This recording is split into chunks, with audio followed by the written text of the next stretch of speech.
qué pelotas ese juez de Avellaneda, que tenía presiones para encarcelar al hijo de Moyano, y salió diciendo, basta de apretarme Majul, basta de apretarme Feynman, basta La Nación, basta ese periodista Ventura que no era Luis, hablando de mí, apretándome, basta Clarín de apretarme, basta, por favor, no tengo ningún motivo como para hacerle caso al fiscal, y no vengan a dudar, sí, porque dudoso lo que alguna vez cuando fue director del cementerio, nada, vean, investiguen, y voy a morir así idóneo durante toda mi vida.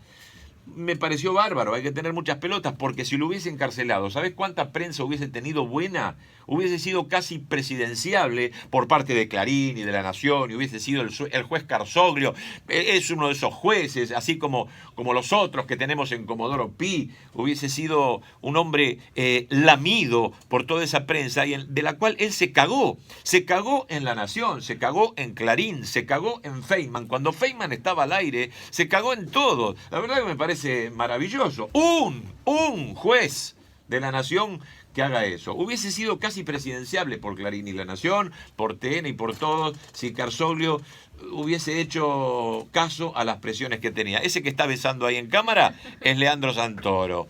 Ahí está, ahí saluda. ¿Cómo le va, Leandrito? Buen día. ¿Estás bien? Perfecto. Espera que te enfoque esto. ¿Te ves bien?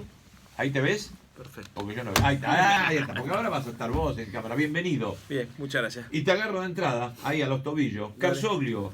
Hay que tener huevo para ser Carzoglio. Sí, la verdad que sí. Porque hubiese sido un presidenciable. Por esa prensa hubiesen dicho, este es el juez y un juez de La Nación. Hubiese tenido Clarín a sus pies, La Nación a sus pies, a Feynman a sus pies y a Majul a sus pies y a ese Ventura.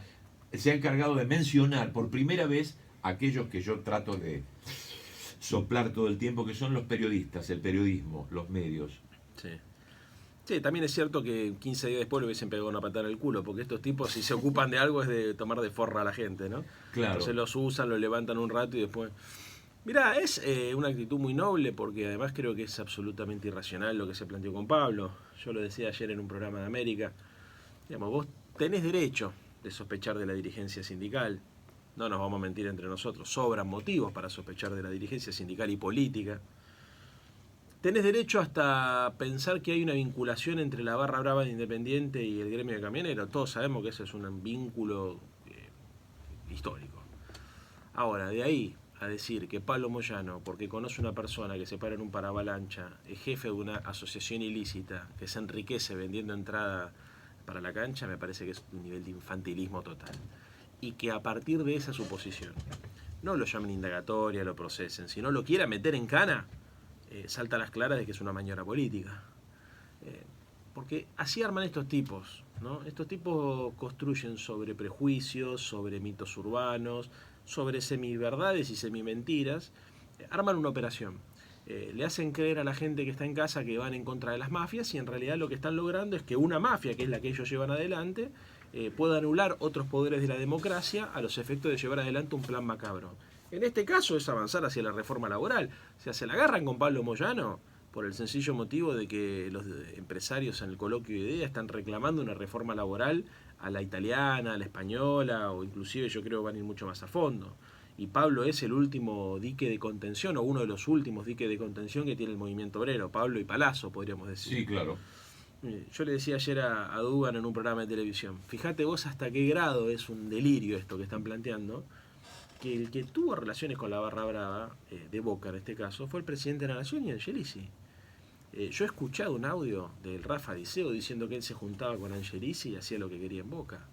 Y nadie por eso supone que Angelici o que Macri son miembros de una asociación ilícita en Boca, digamos, ¿no? Sí.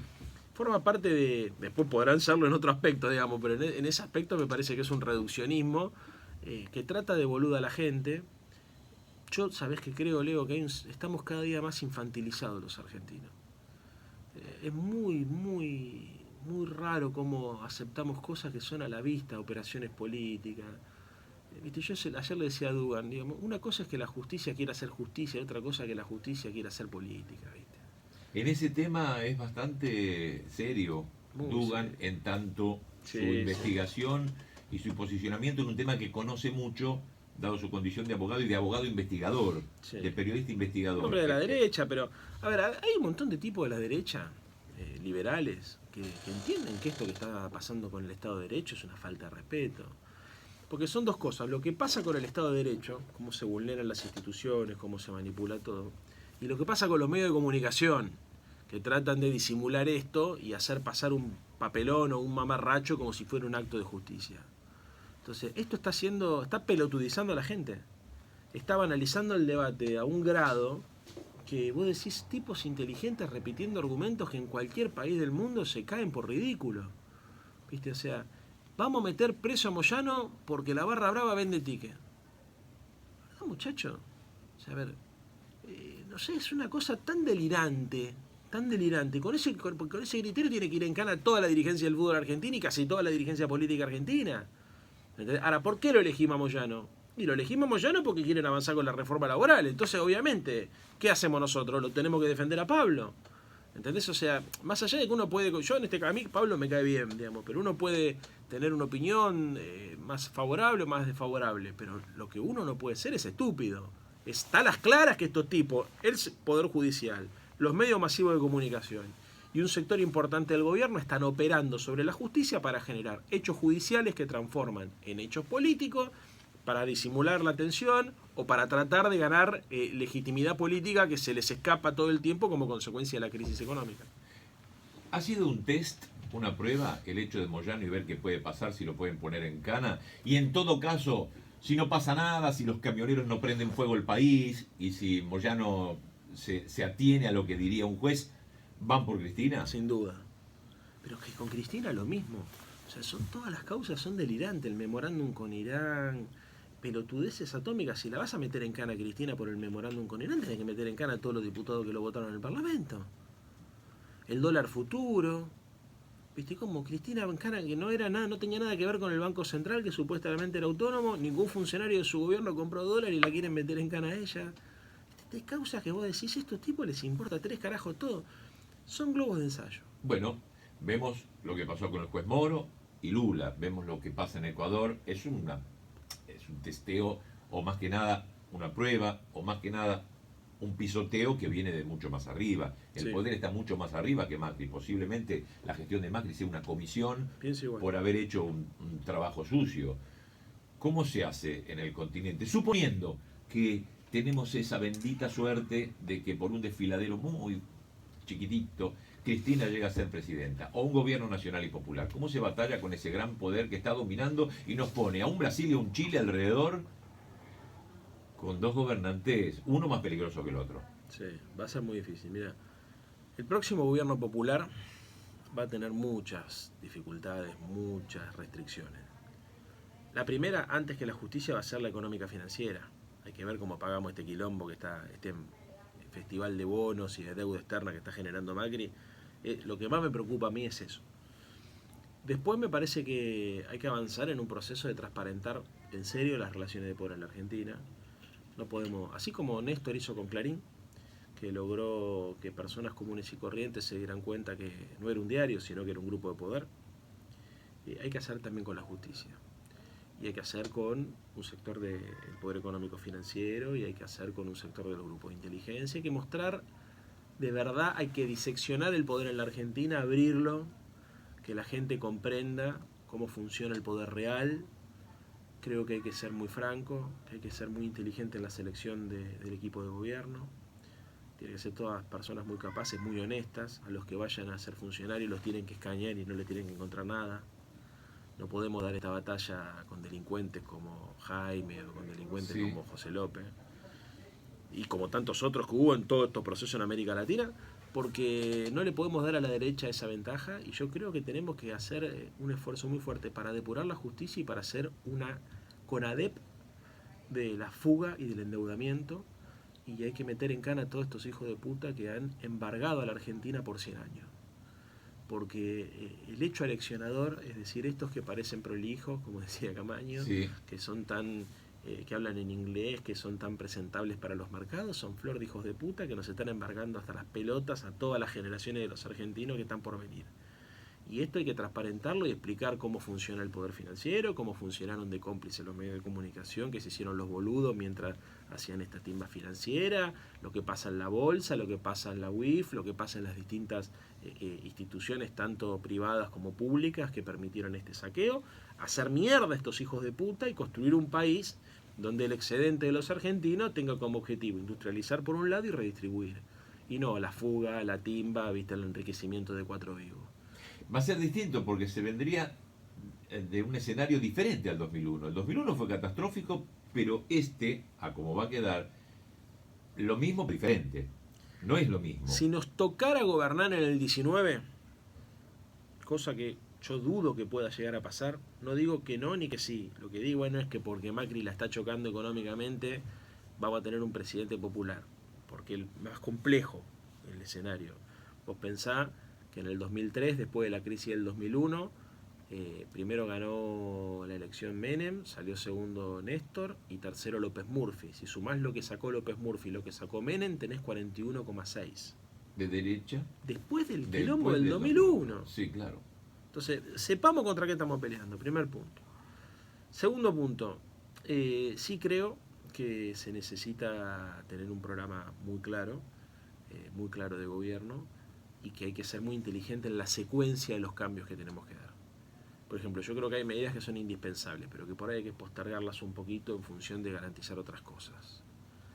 Creo que hay algo con los alimentos, con los servicios públicos, con los medicamentos que se tiene que resolver. Tenés 90 días para resolver eso. Si en 90 días vos no garantizás que la gente morfe, vas a tener un quilombo y vas a tener una restauración conservadora más violenta. O sea, hoy decía en una charla que vengo de dar, si nosotros nos toca volver a gobernar y no tenemos la inteligencia suficiente como para secuenciar correctamente la economía y la política, Bolsonaro va a parecer Mitterrand, a comparación de lo que va a venir acá.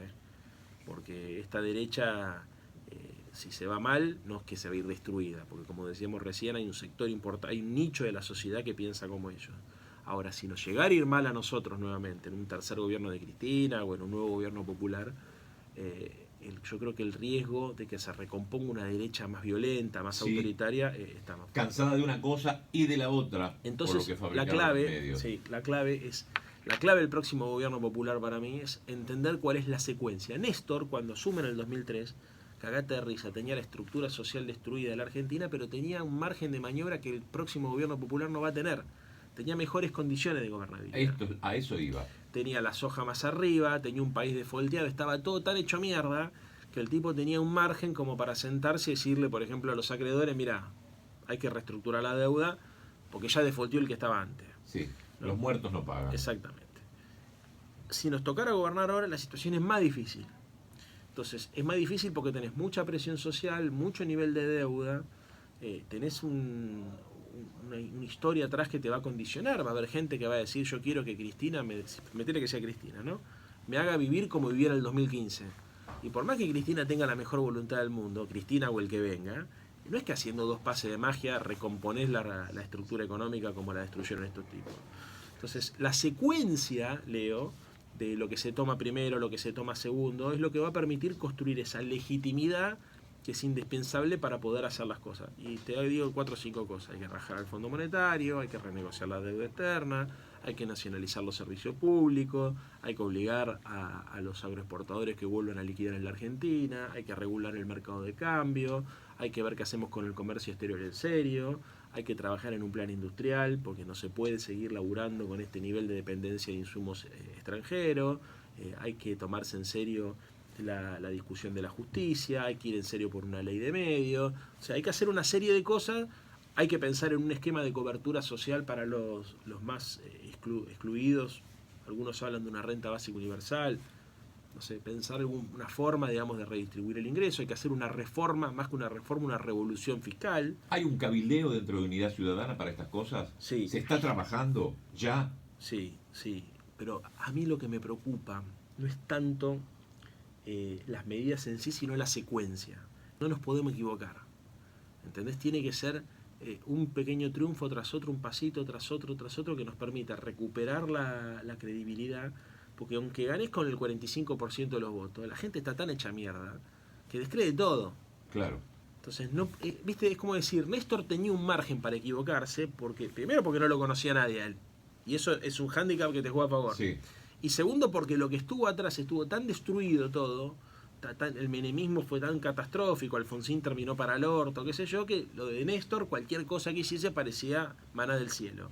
Acá tenés también la gente, tus propios votantes, te van a comparar contra el gobierno de Cristina y contra el gobierno de Néstor. Y eso es un quilombo también. Claro. ¿Entendés? Claro. Porque no es que te van a comparar, no te van a exigir como contra Macri, te van a comparar contra lo que hiciste antes en otro contexto histórico. Claro. Entonces vas a tener gente que te decía, yo te voté porque Cristina, no sé, me sacó de la pobreza y ahora ustedes hace, no sé, 100 días que están y estoy igual que cuando estaba Macri. Eso no puede pasar. Un poco como el tercer Perón, ¿no? Claro. Era distinta la situación. Exactamente. Entonces la secuencia de cómo se gobierna, qué medidas se toma, con quién se acuerda, con quién uno se pelea, qué batallas decidís dar y qué batallas decidís posponer, y le explicás a tu tropa propia que se banque, que hay que posponer alguna batalla porque no se pueden abrir todos los frentes al mismo tiempo. Bueno, eso requiere un liderazgo que para mí solamente Cristina tiene. Bueno, hay uno más, que es la reforma de la Constitución. Hay mucha sed de eso, hace mucha falta, pero no creo que sea tema de campaña. Y yo no creo, viste que yo te hablo de la secuencia, Sí. Yo creo que es un error plantear la reforma de la Constitucional. A ver, contame. Si hoy planteáramos una reforma constitucional en la Argentina, tendríamos una constitución peor de la que tenemos ahora. ¿Sí? ¿Te parece? No tengo ninguna duda. Porque las instituciones y las leyes expresan los valores y las ideas hegemónicas en una sociedad. Y nosotros no tenemos un problema con Macri, tenemos un problema con las ideas que permitieron que un tipo como Macri sea presidente, que hacen que gente que le va mal te dice, me va mal, pero si hoy hay elecciones yo lo vuelvo a votar. Entonces, vos para reformar la Constitución tenés que generar un cambio de paradigma, un cambio de hegemonía, un cambio de cultura, un cambio de sentido común, un cambio de ideas, que después se cristaliza en eso. Te voy a poner un caso. Sí. Con esto de Sheila, por ejemplo, que es una aberración. Sí. Si vos hoy le preguntás a la gente qué opina sobre la pena de muerte, y viste, yo creo que no sé quién gana. Claro. Entonces, vos tenés que dar un debate muy profundo sobre la igualdad, tenés que dar un debate muy profundo sobre los valores humanistas, hay que, después de este quilombo socioeconómico, la gente está tan enojada, tiene tanta bronca, que no sé si es momento. Y además creo, eso en primer lugar. En segundo lugar, creo que nosotros tenemos que juzgar los delitos cometidos por el macrismo con una constitución liberal. ¿Crecen malezas? Ahora voy a decir... No, a ver, amplíame eso. Porque si nosotros cambiamos la Constitución y cambiamos las leyes, la normativa y los jueces y todo, y después vamos hacia crear una CONADEP, una comisión especial que investigue la deuda, la fuga, y metemos en cana, o se mete en cana la justicia, no nosotros, logramos que haya una justicia transparente y que paguen los culpables de este vaciamiento, no va a faltar quien diga hay un régimen chavista que metió preso a los dirigentes. No. Tienen que ser juzgados con esta constitución liberal.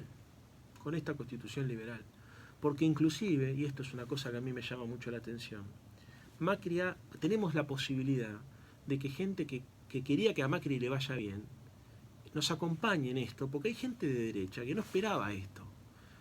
No podemos ser tan imbéciles de suponer que la política se divide entre buenos y malos, y que la izquierda somos lo bueno y la derecha son lo malo. Hay tipos de derecha que tienen otros valores, o que tienen otras metodologías, otra cultura, otra estética, que no están de acuerdo con este desastre que está haciendo Macri, ¿no? Y la verdad es que lo que nosotros necesitamos es que este próximo gobierno popular, cuando haya justicia, cuando de verdad, genere un consenso social alrededor de las cosas que nunca más tienen que volver a pasar, ¿no? No podemos suponer que nunca más va a haber un gobierno liberal o de derecha en la Argentina. Va a volver a haber. Lo que no puede haber nunca más es un gobierno antinacional. Claro. Si hay un sector liberal con sentido nacional que nos gana las elecciones, yo putearé, pero miré con vos a repartir volante acá a la esquina para volver al gobierno. Ahora, lo que no puede pasar es que venga un gobierno de ocupación. Hoy yo tengo la sensación que nos gobiernan invasores. ¿Viste? O sea, ¿viste vos cuando uno ve cómo estaban ocupados los franceses por los alemanes? Bueno, yo tengo la misma sensación, ¿me entendés? Que hay colaboracionistas, los tipos... La misma sensación. ¿Viste? Un control de la opinión pública. Entonces, necesitamos juzgar lo que pasó con estas instituciones liberales. Y después hay que avanzar hacia una reforma económica, una reforma social, que traiga como consecuencia también una reforma cultural, y cuando tengamos como sociedad, por ejemplo, aceptado que hay determinados límites que no vamos a cruzar nunca más, ahí avanzamos y nos ponemos de acuerdo en reformar una constitución. Las constituciones necesitan consensos profundos sobre algunos temas para evitar que las reformas no sean regresivas. Claro. Alfonsín hablaba mucho de esto, ¿viste? Decía, guarda con esto de la reforma constitucional, porque la historia de las reformas, ¿viste? Unos quedaban afuera, después vienen los que perdieron y te tiran para atrás la reforma, ¿viste? Y entonces hay una contrarreforma. No, Sí, claro. hay que aprender Pasó de del 49, por eso. con la del 49. Yo creo que hay que hacer una autocrítica cultural como sociedad, nosotros como militantes populares, Unidad Ciudadana, el kirchnerismo, los radicales populares, los peronistas, tenemos que hacerla, lo tiene que hacer la derecha. Este país no da para más así, hermano. No da para más. No puede ser que todo el mundo tenga la sensación, ¿viste?, de esta angustia que sentimos todos. Los que están de un lado y los que están del otro. ¿Viste? La cosa tiene que ser un poco más normal. No puede ser que vos tengas la sensación de que perdés una elección y se te derrumbó todo. ¿Viste? En algunos países del mundo, ¿viste?, gobierna la derecha y hay cosas... A ver, te voy a decir una barbaridad, pero para que la gente entienda. Pinochet no privatizó el cobre en Chile. Claro, no lo hizo. Pinochet, Había que fue un sentido nacional allí. hasta más sangriento que Videla fue, digamos, no más sanguinario, digamos. Y amigo de los ingleses, un desastre, pero no privatizó. Acá los milicos argentinos hicieron un desastre. ¿Viste? Y después los neoliberales hicieron un desastre. Entonces, yo lo que digo es, como logramos algunos consensos, por ejemplo, yo creo que hoy la violencia política está erradicada, creo que hay torturas todavía en la Argentina, yo doy clase en la cárcel y sé que eso sucede, pero no es algo que esté aceptado. Digamos, los presos que, por ejemplo, padecen torturas o en las comisarías que se padece tortura, uno tiene mecanismos para protestar, para putear, hay mecanismos jurídicos, ¿no? Creo que como sociedad crecimos un poquito, no aceptamos más. Hace, 30 años atrás te mataban en la esquina y había, cierta complicidad social, 40 años atrás. Hoy ya eso no pasa. Así como en ese sentido creo yo que incorporamos algunos valores de la democracia, que son democracia política fundamentalmente, hay que avanzar hacia una democracia social y obviamente tener como objetivo ir hacia una democracia económica, que es la idea de una sociedad de iguales por la que peleamos las personas que tenemos el corazón a la izquierda. Bueno, sabés que te admiro mucho. Yo quiero agradecer que te hayas hecho un tiempo de venir por acá. Otras veces vas a venir, vos ya vas a venir cuando quieras, pero te admiro mucho, te quiero mucho. Y viste qué cómodo te sentís acá. No te puse a Biondini, no te puse a Olmedo, los nazis que están saliendo ahora, que son peligrosísimos, viste, todo no estaba Jorge Macri. No te veo, pero que, ay, digo, en las mesas que te ponen, querido. Y ahí estoy como en una hinchada, fervoroso, como un hincha de fútbol. Bueno, te agradezco mucho, Leandro. Muchas gracias. Buena suerte. Leandro Santoro. Vamos a volver. Vení cuando quieras. Con Leonardo Greco por De Plata.